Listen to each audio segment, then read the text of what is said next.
بسم اللہ الرحمن الرحیم۔ السلام علیکم۔ پروگرام اختلاف رائے کے ساتھ میں ہوں افتخار کاظمی۔ اعصاب کا کھیل فیصلہ کن مرحلے میں داخل ہو چکا ہے۔ کہنے والے کہتے ہیں خان صاحب کو لانے والوں نے پلان بی پر عمل شروع کر دیا ہے۔ پلان اے کے مطابق خان صاحب کو اقتدار میں لایا گیا، انہیں کام کرنے کا موقع دیا گیا، لیکن وہ توقعات پر پورے نہیں اتر سکے، تو اب لانے والوں نے خان صاحب کی ناکامیوں کا بوجھ اٹھانے سے انکار کر دیا ہے۔ دوسرے لفظوں میں اگر یہ کہا جائے کہ ہاتھ اٹھا لیا گیا ہے۔ اب یہ صورتحال خان صاحب کے لیے ناقابل قبول ہے، جو پچھلے 3 سال سے اسٹیبلشمنٹ کی چھتری تلے اقتدار کو انجوائے کر رہے ہیں، اور ایک طاقتور اپوزیشن کو انہوں نے دیوار سے لگا کر رکھ دیا تھا۔ تو خان صاحب اسی وجہ سے خود کو ناقابل شکست سمجھ رہے تھے، اور خان صاحب کا خیال یہ تھا کہ اب انہیں اقتدار سے کوئی نہیں نکال سکے گا، اور وہ ناقابل شکست ہو چکے ہیں۔ تو پلان بی یہ ہے کہ ساڈا ذمہ توش پوش، یعنی اب کوئی خان صاحب کی ناکامیوں کا بوجھ نہیں اٹھائے گا۔ اس پر عمل درآمد شروع ہو گیا، جس نے خان صاحب اور تحریک انصاف کے ان لوگوں کو تشویش میں مبتلا کر دیا ہے جن کو یہ یقین دلایا گیا تھا کہ وہ اگلے 10 سال تک حکومت میں رہیں گے۔ یعنی یہ 10 سالہ حکومت کا پہلا پلان تھا، اور یہ سوچا گیا تھا کہ خان صاحب کو 2 ٹرمیں بیک ٹو بیک دی جائے گی، اور اس دوران باقی سیاسی جماعتوں اور ان کا ووٹ بینک دم توڑ جائے گا۔ مگر الٹی ہو گئی سب تدبیریں، کیونکہ مارنے والے سے بچانے والا بڑا ہوتا ہے۔ خان صاحب کی 3 سالہ حکومت کی کارکردگی کے باعث عوام خان صاحب کو کم اور ان کو لانے والوں کو جب زیادہ دعائیں دینے لگے ہیں، تو باسوں کی آنکھیں کھل گئی ہیں جو خان صاحب کو لائے تھے۔ اب بقول ہمارے ایک دوست کے لوگ گلوکار سے زیادہ اس کو لانے والے سے ناراض ہیں، تو اس کا حل بھی اس بات میں سمجھا گیا ہے کہ لانے والا اس بات سے انکار کر دے کہ وہ لایا ہے۔ تو پچھلے کئی مہینوں سے جو ایک سرد جنگ جاری تھی، وہ اب کسی حد تک کھلتی جا رہی ہے، اور یہ سارا کام اس وقت شروع ہوا جب نواز شریف یا پی ڈی ایم نے جلسوں میں بہت سے اہم لوگوں کا نام لینا شروع کیا۔ بقول شخص سے تعلقات میں خرابی کی اصل اور بڑی وجہ یہی ہے کہ پچھلے کچھ عرصے سے خان صاحب کو سپورٹ نہیں مل رہی جو انہیں شروع میں ملا کرتی تھی۔ اب بڑی تقرری کی سمری یا نوٹیفیکیشن ایک بہانہ ہے۔ اصل مسئلہ یہ ہے کہ لانے والے اب جان چھڑانے کی جلدی میں ہیں۔ تو جب پلان اے بنا تھا تو پلان بی بھی بن گیا تھا۔ یہ بات خان صاحب کو بھی سمجھ میں آ گئی ہے، تو اس لیے اب نہ وہ استعفیٰ دینے پر غور کر رہے ہیں، نہ وہ اسمبلیاں توڑنے کے آپشن کو استعمال کرنے کا سوچ رہے ہیں۔ اگر اس کی مثال میں کچھ اس طریقے سے دوں کہ ایک گھنا جنگل ہے، اور اس میں آپ شیر کے سامنے خالی ہاتھ کھڑے ہیں، تو پھر جو کچھ کرنا ہے وہ شیر نے کرنا ہے۔ تو انتظار اس بات کا ہے کہ جو کرے گا وہ شیر کرے گا، یعنی جو ہوتا ہے کر لیں، زیادہ سے زیادہ کیا ہوگا۔ اقتدار کے کھیل میں ہمیشہ کامیابی اس کو ملتی ہے جس کے اعصاب زیادہ مضبوط ہو، یا جس کا داؤ چل جائے۔ تو کسی کا داؤ چل سکتا ہے، یا کوئی اعصاب مضبوط ہونے کی وجہ سے جیت سکتا ہے۔ اس وقت خان صاحب اسی قسم کا تاثر دے رہے ہیں ان حالات میں، جبکہ ہر طرف ملک میں آگ لگی ہوئی ہو، افراتفری اور خوف کا ماحول ہے۔ اگر آپ سڑکوں کو دیکھیں تو آپ کو حقیقی مناظر کا علم ہو جائے گا۔ ان حالات میں وزیر اعظم سعودی عرب تشریف لے جا رہے ہیں۔ اب یہ محاورہ تو ہم نے سنا تھا، آپ نے بھی سنا ہوگا کہ روم جب جل رہا تھا تو نیرو بانسری بجا رہا تھا۔ عوام مہنگائی اور ناموس رسالت کے نام پر سڑکوں پر نکلے ہیں، اور بڑے بڑے شہروں میں کاروبار زندگی مفلوج ہو چکا ہے۔ تو آج ہمیں وہی منظر دیکھنے کو مل رہے ہیں، یعنی حکمران بڑے آرام سے بیرون ملک کے دورے کر رہے ہیں، جبکہ آدھے عوام سڑکوں پر ہے اور آدھے گھروں میں دبک کر بیٹھے ہیں۔ ڈر اور خوف کی فضا پھیلی ہوئی ہے۔ ان حالات میں اگر پرائم منسٹر سعودی عرب جا رہے ہوں اور ملک کا وزیر داخلہ شیر رشید وہ بھی ملک میں نہ ہو، تو اس کا مطلب کیا ہے؟ اس کا مطلب بیل مجھے مار بھی ہو سکتا ہے، یا پھر یہ وہ لاپرواہی ہے جو پچھلے 3 سالوں میں اپنے عروج پر پہنچ چکی ہے۔ پچھلے 3 سالوں سے حکومت جس طرح لاپرواہی اور ناقص کارکردگی کا مظاہرہ جس طرح کرتی رہی ہے، اور حالات سے بالکل لاپرواہ ہے، یعنی اگر ڈالر بڑا ہے تو کوئی پرواہ نہیں، اگر مہنگائی عروج پر ہے تو کوئی پرواہ نہیں، اگر لوگ بے روزگار ہیں تو کوئی پرواہ نہیں، اگر عوام دہائی دے رہی ہے تو کوئی پرواہ نہیں، الٹا عوام کو وہ مشورے دیے جاتے ہیں جسے جلے پر نمک چھڑکنا کہا جاتا ہے۔ کل ہی گورنر اسٹیٹ بینک نے عوام کو یہ کہا کہ اگر ڈالر اوپر جاتا ہے تو اس کا مطلب یہ ہے کہ بیرون ملک سے جو لوگ پاکستان پیسہ بھیجتے ہیں ان کو بہت فائدہ ہوتا ہے۔ تو بیرون ملک پاکستانی تقریباً 90 لاکھ ہے، جبکہ پاکستان کے اندر 22 کروڑ عوام بستے ہیں، تو 90 لاکھ کو فائدہ دینے والے اگر 22 کروڑ عوام کا فائدہ نہیں سوچ رہے تو انہیں پھر بے حس ہی کہا جا سکتا ہے۔ تو یہ بے حسی پچھلے 3 سالوں میں اپنے عروج پر پہنچ چکی ہے۔ ایک طرف مشتعل ہجوم ہے اور دوسری طرف حالات کے مارے لوگ ہیں۔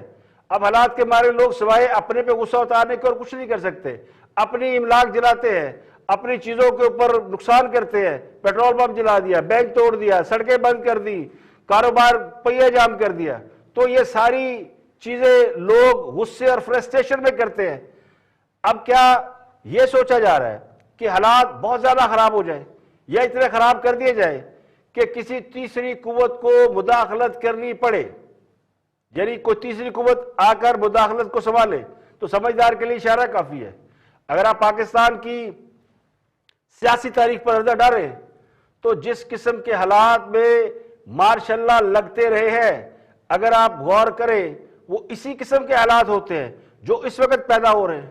اس کا مطلب یہ ہرگز نہیں کہ خدا نہ خواستہ میں یہ کہہ رہا ہوں کہ ملک میں مارشل اللہ لگ رہا ہے یا مارشل اللہ کی راہ ہموار کی جا رہی ہے، لیکن اس بات کی گارنٹی کوئی نہیں دے سکتا کہ حالات کس طرف جا رہے ہیں اور کیا حالات کنٹرول سے باہر نہیں ہوں گے۔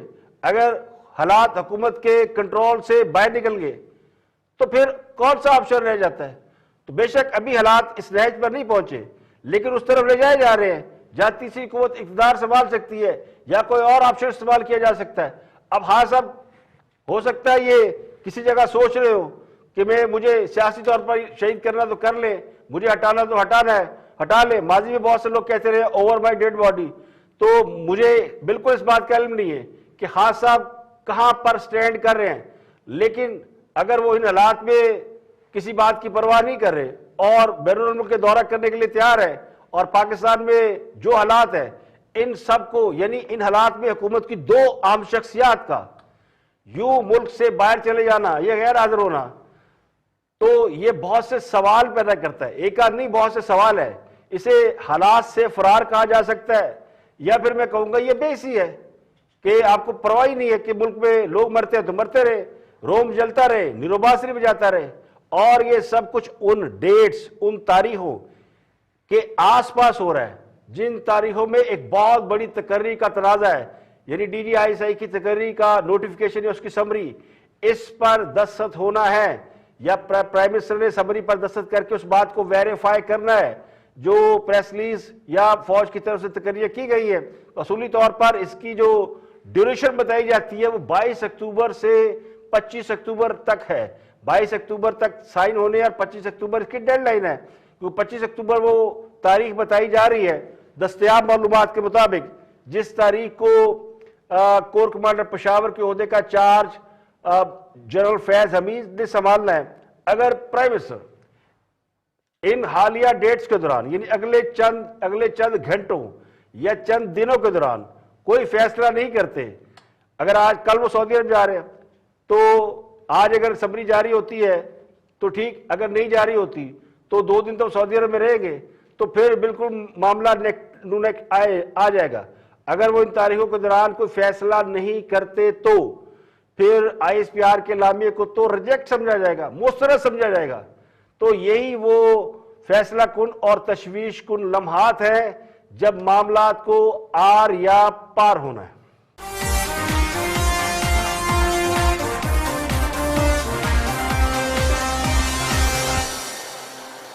تو ملک بھر میں بڑھتی ہوئی مہنگائی نے عوام کے صبر کا پیمانہ لبریز کر دیا۔ کراچی، لاہور، سکھر، لاڑکانہ، جیکب آباد، چمن، محمد سمیت ملک کے بڑے بڑے شہروں میں مسلم لیگ نون، پیپلز پارٹی اور پی ڈی ایم کی تمام جماعتیں احتجاج کے لیے سڑکوں پر نکل آئی ہیں۔ مختلف شہروں میں ریلیاں نکالی گئی ہیں اور پی ڈی ایم کے تحت کراچی ایمپریس مارکیٹ کے سامنے ایک بہت بڑا احتجاجی مظاہرہ کیا گیا ہے۔ لاہور میں مسلم لیگ نون نے مہنگائی کے خلاف جین مندر چوک پر احتجاج کیا، جس میں شامل نون لیگیوں نے یوٹیلیٹی بلز اور روٹیاں اٹھا رکھی تھی۔ تو پاکستان کے بڑے بڑے شہروں میں ایک طرف مہنگائی کے خلاف اپوزیشن جماعتیں باہر نکلی ہوئی ہیں، پیپلز پارٹی مختلف شہروں میں مظاہرہ کر رہی ہے۔ پیپلز پارٹی نے کراچی اور سندھ کے مختلف شہروں میں مظاہرے کیے ہیں۔ کراچی میں وزیر اعلیٰ سندھ مراد علی شاہ نے بھی ایک بڑے موب سے خطاب کیا اور ملک کے اندر مہنگائی کے اوپر تمام اپوزیشن جماعتیں ایک ساتھ آواز بلند کر رہی ہیں۔ ایک طرف یہ سچویشن ہے، دوسری طرف کالعدم تحریک لبیک پاکستان نے اسلام آباد مارچ کی وارننگ دے رکھی تھی اور جمعے کی نماز کے بعد انہوں نے لاہور سے اسلام آباد کی جانب مارچ کی کال دے رکھی ہے۔ اب اس کے بعد کیا کیا گیا کہ لاہور پورا جیم کر دیا گیا ہے اور لاہور کو چاروں طرف سے بند کیا گیا کنٹینروں سے، اور کسی جگہ لاٹھی چارج، کسی جگہ آرسو گیس، شیلنگ، اس طرح کی اطلاعات مل رہی ہیں، جبکہ راولپنڈی اسلام آباد اس کی سیکورٹی کو ہائی لائٹ کر دیا گیا ہے۔ اسلام آباد جانے والے تمام راستوں کو کنٹینرز اور خاردار تاروں کے ذریعے سیل کر دیا گیا ہے۔ راولپنڈی میں مرید چوک سے لے کر فیض آباد انٹرچینج اور مری روڈ کو اندرون شہر مختلف شہروں سے ملانے والی لنک روڈ کو رکاوٹیں کھڑی کر کے بند کر دیا گیا، جبکہ شمس آباد اور فیض آباد سے اسلام آباد کو ملانے والا راستہ بھاری کنٹینر کھڑے کر کے سیل کر دیا گیا۔ تو ایک بار پھر اسلام آباد یعنی فیڈرل گورنمنٹ، فیڈرل کیپٹل اور راولپنڈی، یہ دونوں بڑے شہر جو ہیں وہ سیل کیے گئے ہیں، اور اس وقت منظر یہ ہے کہ تمام شہر کنٹینروں کے وجہ سے کنٹینر رکھ کر سیل کر دیا گیا۔ تو ٹریفک بڑی جگہوں پہ جام ہے، جگہ جگہ رکاوٹوں کے بعد اسکول، کالج، دفتر، عام لوگوں کو بہت شدید مشکلات کا سامنا کرنا پڑ رہا ہے، اور اس طرح پولیس کی بھاری نفری جگہ جگہ پہ تعینات کی گئی ہے۔ میٹرو اسٹیشن پر، چوراہوں پر پولیس ہے اور فورسز ان کو لگایا گیا ہے۔ تو یہ صورتحال اسلام آباد میں بھی ہے، لاہور میں بھی بہت خوفناک صورتحال ہے، اور لاہور کے بعض علاقوں میں تو اطلاعات بہت تشویشناک ہیں، جس میں چبورجی چوک پر لاٹھی چارج ہوئی ہے، شیلنگ ہوئی ہے، کسی جگہ فائرنگ کی اطلاعات ہیں۔ اب چونکہ مین اسٹریم میڈیا پر اس کی کوئی انفارمیشن زیادہ موصول نہیں ہو رہی، اور لیکن حالات سڑکوں پر اتنے خوشکن نہیں ہیں۔ تو مہنگائی کے خلاف احتجاج نے آدھا پاکستان جیم کر رکھا، تو باقی کا تحریک لبیک پاکستان کی جانب سے اسلام آباد کی طرف مارچ کی وجہ سے سب بند ہے۔ لاہور میں مسلم پنجاب کے صدر رانا ثناء اللہ نے پنجاب میں مہنگائی کے خلاف احتجاجی مظاہروں کا باقاعدہ شیڈول جاری کیا تھا، جس کے مطابق ڈاکٹر، لیبر اور تاجروں سمیت تمام تنظیموں اور ونگز کو ہدایات جاری کی گئی تھی کہ وہ فلاں فلاں جگہ پہنچے۔ تو نماز جمعہ کے بعد جین مندر لاہور کے باہر بڑے پیمانے پر جو ہے وہ طریقے مسلم لیگ نون نے مظاہرہ کیا۔ اس سے خواجہ سعد رفیق نے خطاب کیا اور بھی لوگوں نے خطاب کیا۔ تو شہر کا مرکزی حصہ جو ہے وہ چوک ہو گیا، کوئی یعنی پولیس یا کوئی اور نفری مہنگائی کے حوالے سے ہونے والی ریلی کو نہیں روک سکی۔ مظفر گڑھ میں جامع مسجد شہر یعنی مین سٹی سے ریلی نکالی گئی ہے۔ مری مال روڈ پر شاہد خان عباسی کی زیر صدارت احتجاج کیا گیا، اس میں بڑی تعداد میں لوگ شامل تھے۔ ملتان جنگ میں بھی کیا گیا۔ ملتان میں 24 اکتوبر اتوار کو دوپہر 2 بجے کا اعلان کیا گیا کہ وہاں چوک حسین اگائی سے احتجاجی جلوس نکلے گا۔ سیالکوٹ میں ہفتے کے روز مظاہرے شروع ہوں گے۔ 3 بجے چوک علامہ اقبال میں مہنگائی کے خلاف احتجاج ہوگا۔ 23 اکتوبر کو سنگلا والا چوک خانے وال میں احتجاجی مظاہرہ ہوگا، اور گجرانوالہ پریس کلب کے سامنے اتوار کو مسلم لیگ نون احتجاج کرے گی۔ تو ایک طرف مہنگائی کے حوالے سے مسلم لیگ نون نے الگ شیڈول جاری کیا ہے، جبکہ پی ڈی ایم کے جماعتیں مختلف شہروں میں اس طرح کی ایکٹیویٹی کر رہی ہیں۔ رانا ثناء اللہ نے کہا کہ عمران نیازی حکومت سے نجات ہی مہنگائی، بے روزگاری اور معاشی تباہی سے نجات دلا سکتی ہے۔ مسلم لیگ نون کہہ رہی ہے کہ بڑی ظالم، کرپٹ اور نالائق حکومت ہے، تو عوام گھروں سے نکلے اور ان کو آخری دھکا دے۔ اناڑیوں کو ملک دے دیا، ہمیں تو آپ نے چور بنا کے پیش کیا، ملک تباہی کے راستے پہ ڈال دیا۔ سی پیک رول بیک ہوا، جی ڈی پی نیچے گر گئی۔ ابھی مہنگائی کی ایک لہر اور آنی ہے، آئی ایم ایف کی غلامی کا طوق، یہ جو ایبسلوٹلی ناٹ کا تماشا اور ڈرامہ کرتا ہے،